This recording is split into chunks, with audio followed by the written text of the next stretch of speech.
Ça y est les amis, c'est le dernier jour à Porto, au Portugal. Donc là, aujourd'hui, on a dit qu'on allait faire un dernier petit tour dans Porto. Il fait beau, on a les bateaux ici à quai. Donc là, on est du côté de Vila Nova de Gaia. On va peut-être faire un tour de bateau, on ne sait pas encore si on le fait ou pas. Puisque le budget commence à être limité un petit peu quand même, hein. Voilà, et puis on rentre ce soir, il faut qu'on rentre, qu'on ramène la voiture, qu'on fasse l'essence et tout et tout et tout. Donc du coup, forcément, ça va un petit peu couper la journée. Donc, on va voir. En tout cas, c'est quand même, ça nous donne déjà envie de revenir. On est un peu triste de partir. On serait bien resté quelques semaines, voire quelques mois de plus. Peut-être pour la retraite, on ne sait jamais. Regardez les vieux livres. C'est une bibliothèque, alors pour montrer des vieux livres. Là, il y a des livres de 1919, on a trouvé. Du coup, il y a vraiment des vieux livres. Alors je sais pas lequel est le plus vieux.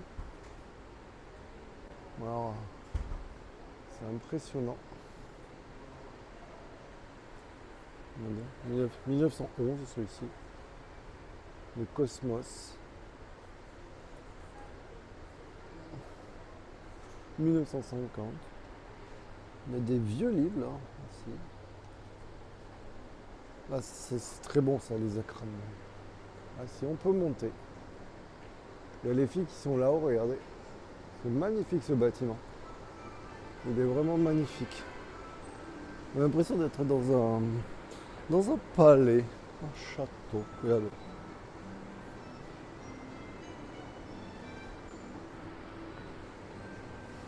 Oh, les escaliers sont trop beaux. Alors quand on est passé avant-hier, il y avait beaucoup de monde, mais là du coup on est les premiers. Oh, regardez, avec la vue sur Porto, à travers les fenêtres. Comment c'est trop bien. Allez, ça va Léa, t'es bien là? Il y a une petite banquette. Je pense qu'il te donne Regardez. C'est quand même magnifique. On a un peu l'impression d'être dans les trucs de Disney. C'est fou quoi. Avec le vendeur.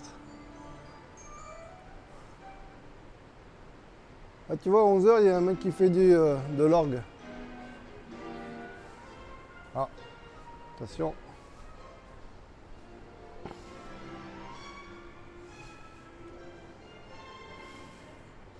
Dans les différents alcools. Porto, Grams, Cockburns. Ah oui, pour la petite histoire, hier en fait on est allé dans un restaurant pour manger du poulet qu'on aimait tant. Et le gars a donné du whisky à l'air. On lui a dit qu'elle avait 13 ans, il a dit oh c'est pas grave. Mais bon, du coup c'était drôle. On est au musée de la découverte, vous avez différents bateaux pour vous montrer un petit peu. Là vous en avez un, il est énorme. On peut voir à l'intérieur les cabines. Vous avez vu avec le plan de coupe, on peut voir même à l'intérieur comment c'était fait.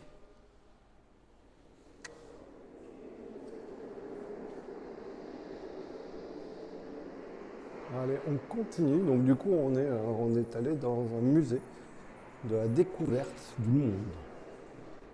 On ne connaît pas. On va voir.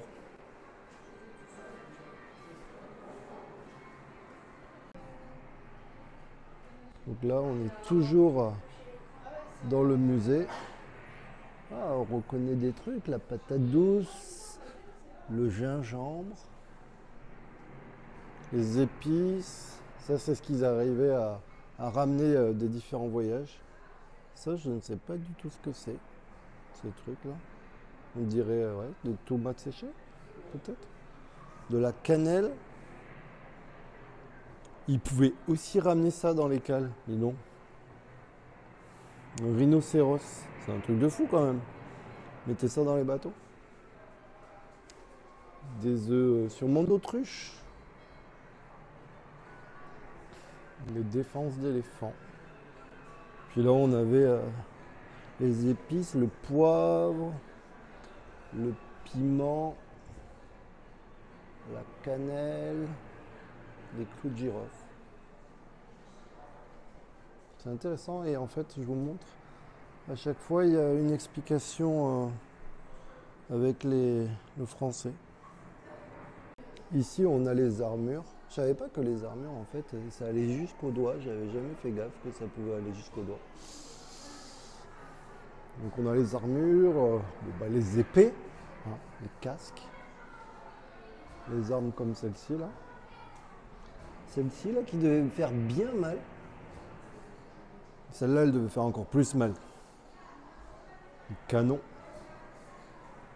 Là, on a pu porter de la cotte de maille pour voir. Ainsi de suite. Allez, on continue. Au temps des découvertes.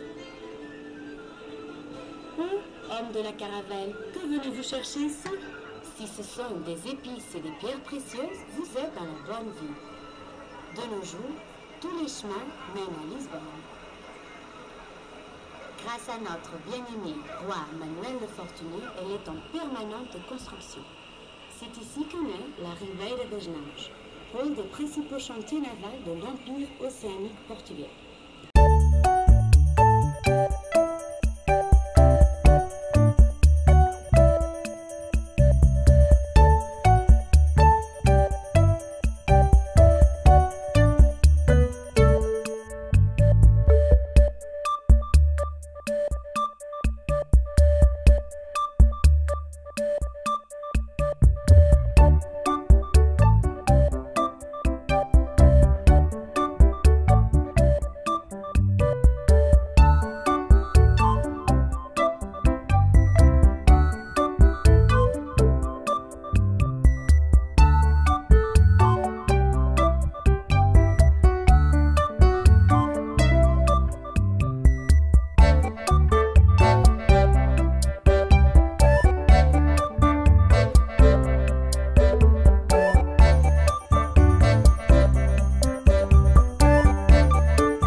à Bordeaux. Nous on s'en mal. Et en fait il y a un problème, vous savez qu'il y a les grèves et donc du coup il n'y a pas de tram entre Mériadec et Stalingrad, donc du coup on marche. Ça faisait longtemps qu'on n'avait pas marché. Du coup voilà, ça marche. Ça se balade. Il me tarde quand même de poser mes pieds parce que là ça commence à faire beaucoup de marches en quelques jours. Voilà, j'espère que ce vlog vous aura plu. N'hésitez pas comme d'habitude à liker, partager et à vous abonner, ça fait toujours plaisir. Allez, ciao les amis. En tout cas, le Portugal, on a déjà envie d'y revenir. Et ça, c'est plutôt cool. Alors si on devait résumer nos vacances au Portugal, alors ce qu'on n'était pas pris, c'était la chaleur. Le premier truc, vraiment, on a été vraiment abasourdi par la chaleur. Moi, j'ai pris des coups de soleil et à la fin, j'ai évité carrément le soleil. Ensuite, bon, bien sûr, on voit qu'il y a toujours les traditions, la religion qui est présente au Portugal. Moi, ça me fait toujours penser, c'est ce que je dis souvent, à la vieille France, vous voyez, où les coutumes, les traditions, la religion, tout ça. On a aussi trouvé l'hospitalité des gens, l'accueil vraiment, que ce soit des vendeurs dans les bars, les restaurants, mais aussi dans la rue. Vraiment, ils sont super sympas. Et ne vous inquiétez pas si vous ne parlez pas portugais. Eux, ils parlent français, donc ils adorent les Français, donc il n'y a pas de problème pour aller au Portugal. En tout cas, par contre, prenez des bonnes chaussures. Pourquoi? Parce qu'au Portugal, il y a vraiment, et surtout à Porto, il y a des escaliers partout, il faut marcher pour visiter la ville. Et donc voilà, nous, on a vraiment beaucoup marché. Vous avez vu aussi au marché d'Espinho, il a fallu énormément marcher. Donc prenez des bons souliers. Vous pouvez louer une voiture. Si vous louez une voiture, faites comme nous. Louez-la directement à l'aéroport et vous mettez votre numéro de vol. Comme ça, vous évitez les problèmes. Nous, on a loué une voiture. Alors attention, on a loué une voiture, mais il y avait quand même une caution de 1 900 €. Autant vous dire qu'on fait attention quand même. Et là, c'est pareil. La conduite dans certaines villes est assez sportive. Entre les pavés, les gens qui traversent et les gens qui ne regardent pas qui est prioritaire, c'est à celui qui passe en premier. Ça peut être un petit peu compliqué. Voilà, on est très heureux, bien sûr, d'avoir rencontré, d'avoir de nouveau rencontré notre famille et nos amis. Ça fait tellement plaisir. Ma fille était vraiment conquise. Donc ça fait, voilà, ça fait chaud au cœur. Il nous tarde vraiment, mais vraiment, de repartir au Portugal. Je pense que ça ne va pas tarder. Alors peut-être au niveau financier, on va attendre un petit peu, mais voilà. Allez, je vous dis à très bientôt. Ciao les amis, ça y est, c'est fini.